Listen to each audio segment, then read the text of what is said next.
আল্লাহ সুবহানাহু ওয়া তাআলার রহমত এতই বিস্তৃত যে মানুষের কল্পনাও তার সীমা ধরতে পারে না।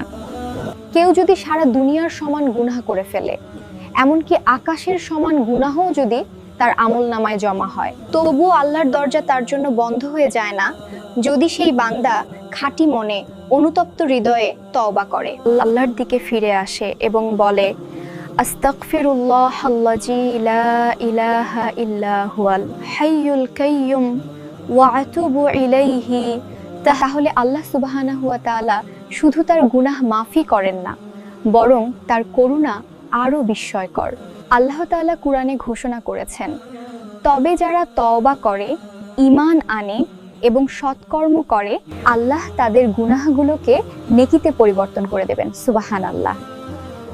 ভাবুন একবার, যে গুনাহগুলো আমাদের লজ্জায় মাথা নত করে দেয়, যে গুনাহগুলোর কথা মনে হলে বুক কেঁপে ওঠে, সেই গুনাহগুলোই কিয়ামতের দিন নেকিতে পরিণত হবে শুধু খাঁটি তওবার কারণে। এটাই আল্লাহর পরিচয়। তিনি শুধু ক্ষমাশীল নন, তিনি গুনাহকে নেকিতে বদলে দেওয়ার ক্ষমতাও রাখেন। কিন্তু শর্ত একটাই, তওবা হতে হবে পবিত্র হৃদয় থেকে, গুনাহ ছাড়ার দৃঢ় সিদ্ধান্ত নিয়ে, আর আল্লাহর দিকে ফিরে আসার আন্তরিক আকাঙ্ক্ষা নিয়ে। এই কারণেই ইসলাম আমাদের কখনো হতাশ হতে শেখায় না। যত বড় গুনাহই হোক, শয়তান যতই বলুক, তোমার আর ক্ষমা নেই। আল্লাহ বলেন, হে আমার বান্দারা, তোমরা আল্লাহর রহমত থেকে নিরাশ হয় না, সুতরাং আজই ফিরে আসুন।